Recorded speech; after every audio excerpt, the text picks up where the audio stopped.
Namo tassa bhagavato arahato samma sambuddhassa. Namo tassa bhagavato arahato samma sambuddhassa. Namo tassa bhagavato arahato samma sambuddhassa. Buddhaṃ Dhammaṃ Sanghaṃ Namassāmi.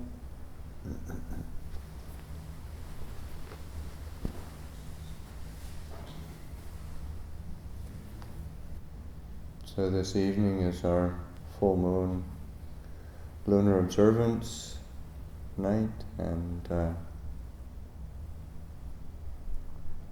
taking refuges and precepts. Earlier, late afternoon, today in the late afternoon, the monastics took their precepts, recitation of the Patimokkha, recitation of the training for the novices and the anagarikas, and it's the trying to use these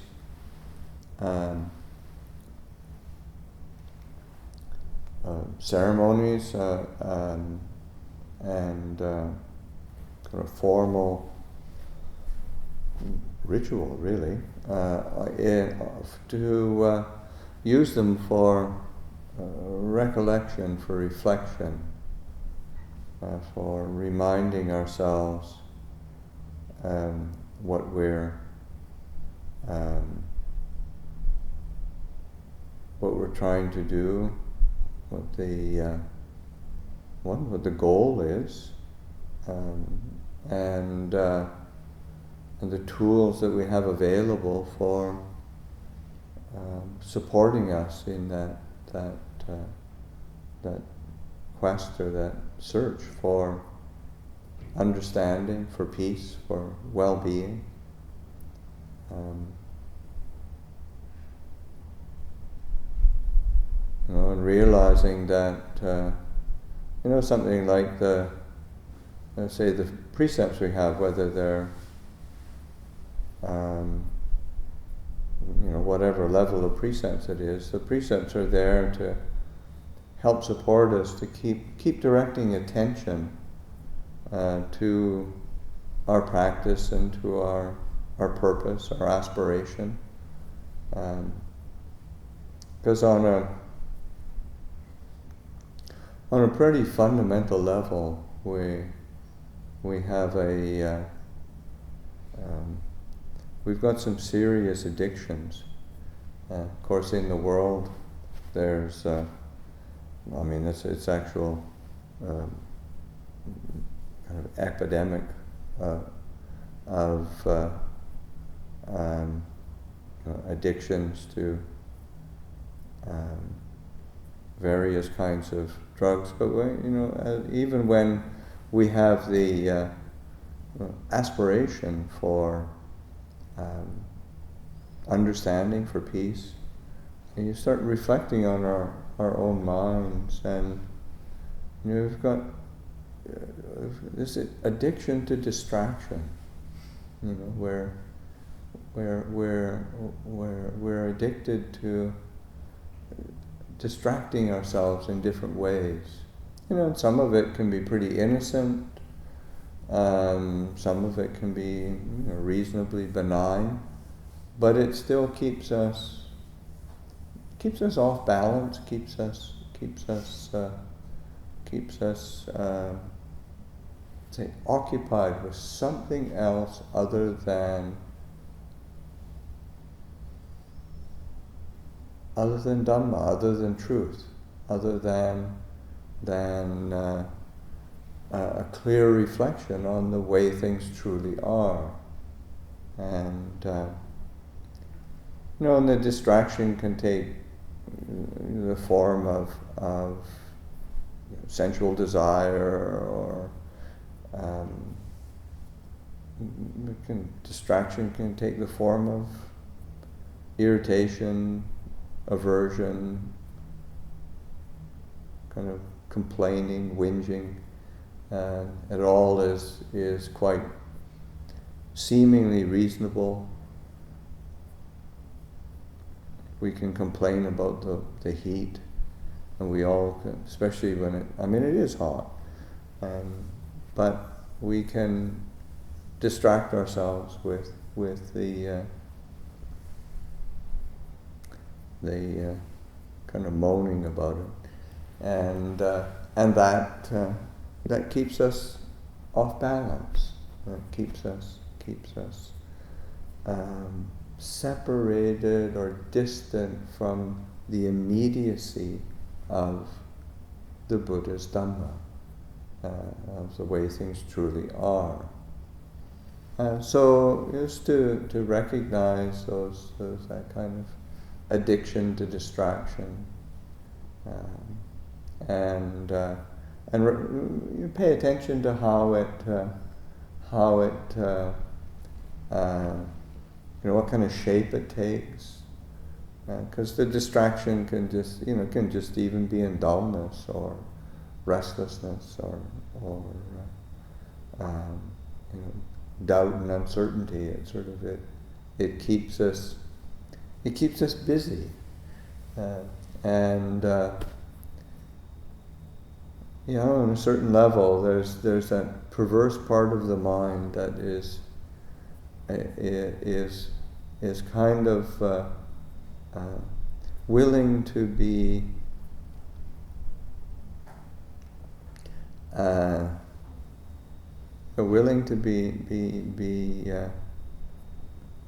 busy rather than to be peaceful, rather than to be content,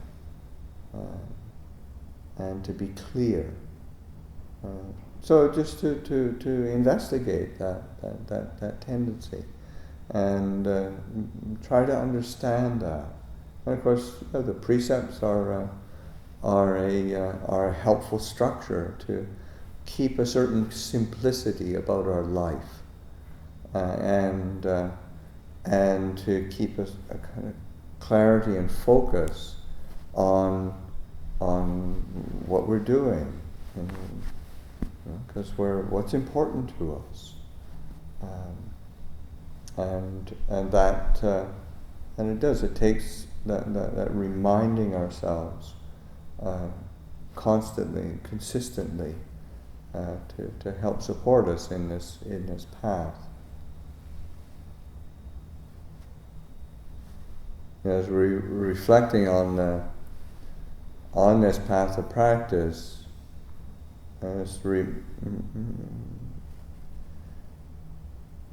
it's not just one particular tool, one particular technique, one particular meditation practice, but it is this whole path, an integrated path of training, of sila, samadhi, panya, that of virtue, of integrity, of mindfulness, and effort, of wisdom and discernment, and to pay attention to what's helpful for balancing these different aspects of the training. Like when the Buddha speaks of the Eightfold Path, then say like the actual factor of right concentration, right meditation, and it's defined by the four jhanas. But when you talk about the trainings in a broader umbrella,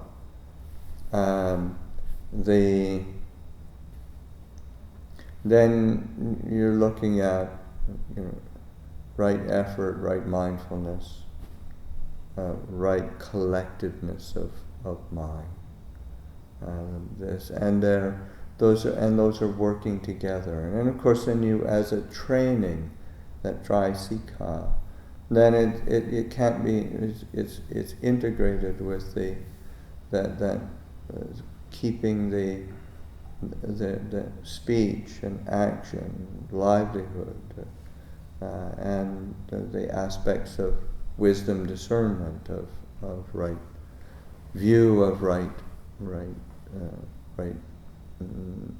intention, right directing of the mind, the right volition. So then it's a lot more nuanced when you speak about the training in that way, rather than some linear and discrete, separate factors. So to pay attention to these trainings, because that's what is very much a characteristic of this. The efforts that the Buddha made, 45 years of teaching, was to pass on a training to us, to pass on a way of educating ourselves, of learning about truth, learning about peace, and learning how to use the different tools, so that sometimes we need to be lifting up different aspects of like lifting up the aspect of wisdom. And the Buddha praises the wisdom faculty, that we are liberated by wisdom, but it's not wisdom isolated from everything else. It's wisdom supported by all the other different factors of the way we train our hearts, train our minds, train our whole being. So to be attentive to how that works together, and how we can be supporting these lifting up these different faculties, so lifting up that aspect of integrity, lifting up the aspect of commitment to clarity in our actions and speech, and then seeing how that supports the other aspects of the settling of the mind, the clarifying of understanding, and each of those can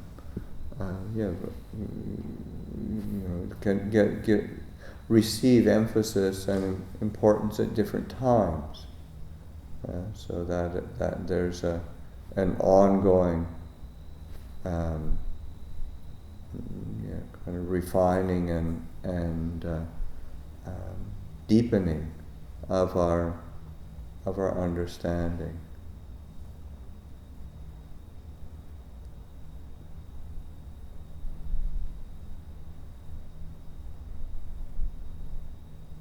Thinking, one of the aspects of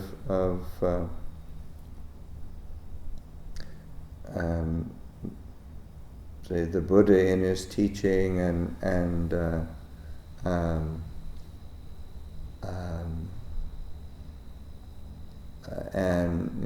say for myself, paying attention to say Ajahn, the teachings that I received from Ajahn Chah, and to me a characteristic of both of their teaching and guiding us is using the circumstances that we are in order to reflect, investigate, and deepen our understanding. It's not something isolated. So that, let's say, like today, it's just really hot, and as I said earlier, I mean, we can quite reasonably complain about it, and I'm sure we all have. But also to lift that up, and how does that get investigated from a perspective of Dhamma? And and I think one of the ways is just looking at the aspect of the elements, because so often one of the element of say the earth element, water element, fire element, air element, these fundamental elements of physical existence, but then also the element of space, element of consciousness. These are elements that the Buddha pointed to, so that lifting up elements as an investigation, because when we look at an experience through the lens of our personal feeling about it, then it's easy to get hooked by a story or a particular mood, and it gets easily hijacked and taken down the route of dis-ease, discontent, dissatisfaction, dukkha. But taking that same experience and looking at it through the lens of a Dhamma principle or a Dhamma teaching, and say like the elements, then you can start separating it out into something that's it's not personal. It's not a personal story. It's not a personal affront. It's just elements. There's the element of hardness, or a sense of having weight, or volume, or a kind of mass, and that's say the earth element. And when it's really hot, you can feel like just a lump, and it's not and you can sort of say, again, sort of, you can turn on to the story of how it's uncomfortable, unpleasant, but then it's just earth element. It's like that when it's experiencing the other, say the fire element of heat, lack of heat. Of course, there's times when you really like the fire element. And I spent the last winter in Canada when it was 30 below. I mean, I really liked the fire element. It has a whole different perspective on it. And but when we're experiencing that element of heat, but it's there's a feeling of the heat, and it has an effect on the body. It has but it's the way the element works. So it's not a personal thing. It's not sort of out to get us in any way. It's just what it is. Same with the water element. It's just as we experience heat, then of course one you have to drink a lot of water, but then two, you're also your body's sort of pushing it out, trying to cool the body down. So it's the way that the elements work.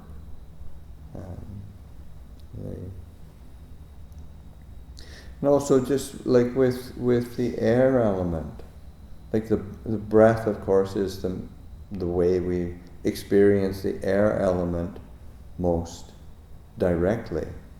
But also, if like with using the meditation and using the breath as a touchstone for attention and investigation, then you can also start to experience the different elements.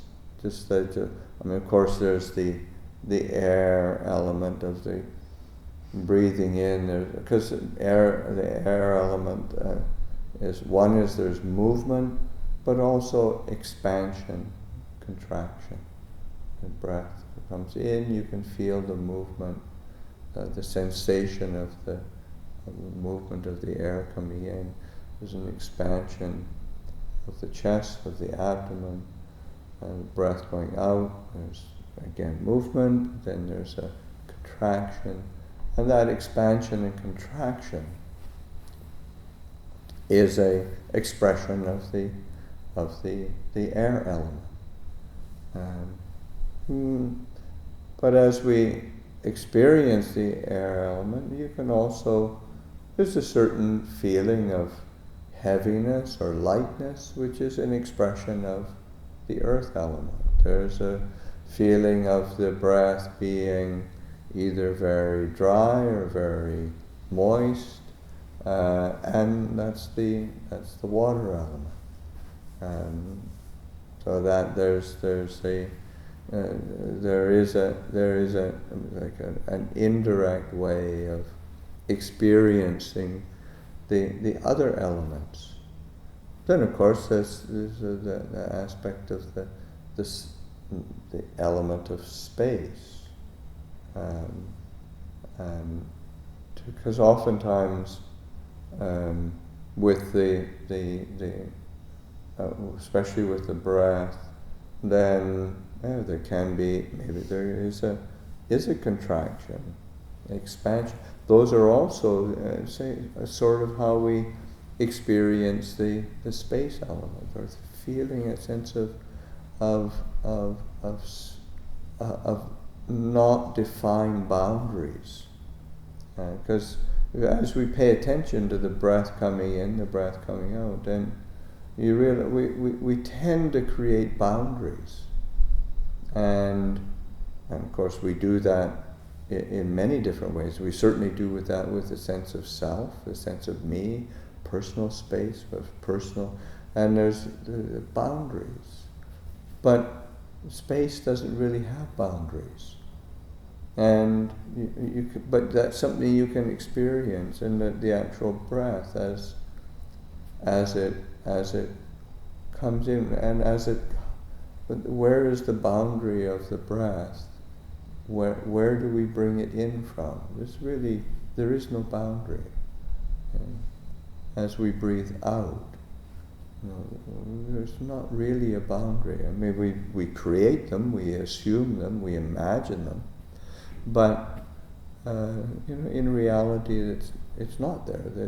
These are self-created, and we do that all the time with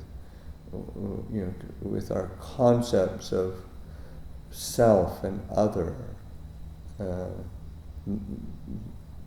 the me in here and the world out there. Those are boundaries that we tend to assume into solidity, and it's helpful to question that.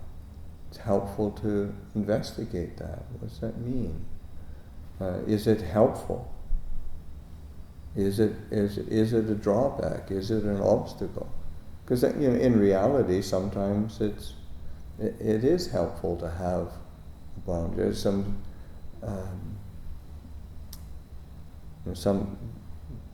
there's some people who have absolutely no boundary, and they're like, these kind of space cadets, they're just out there drifting, and that's not so useful. Sometimes they are those boundaries are things that cramp us, limit us, keep us from experiencing the kind of the spaciousness and peace that is possible in our practice of the Buddha's teachings. Like sometimes we create boundaries that hold us back from really engaging with the, let's say, like the Buddha's principle of awareness and knowing and awakened knowledge, like that by our own definitions and assumption of what we are, what we assume ourselves into existence, we're not really able to get that direct experience of the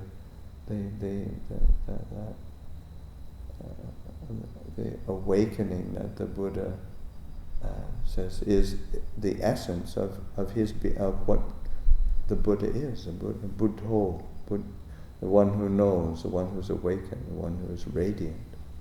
And that is always accessible, but are we there for it? Have we created a boundary that kind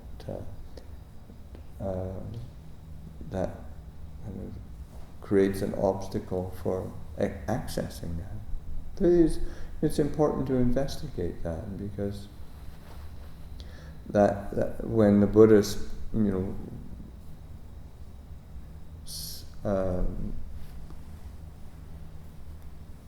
gives the characteristics of the Dhamma, of the teaching, of the truth that he's pointing to, it's accessible here and now. It's present. It's always there for each person to experience. So that to be able to remind ourselves of that, and just the fundamental breath as an element and expression of the nature and the natural processes, and that there is this element of consciousness, of knowing, that can see things in their true nature, see things as they really are, see things in a way that allows us to shed or to relinquish any kind of obstacle, and that it's just helpful to remind ourselves of these simple truths, and even when it's one is experiencing heat, and on a say on a mundane level, it's a bit uncomfortable, but to be able to turn that and to turn our attention, so how do we experience this in a way of Dhamma? What's a way to experience this in a way that allows it to see to penetrate it, to puncture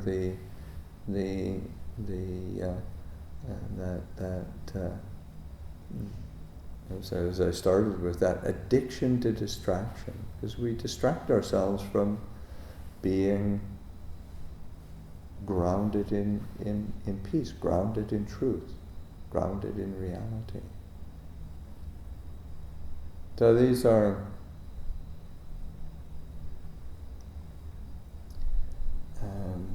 reflections, encouragements, is to bring attention to the ordinary.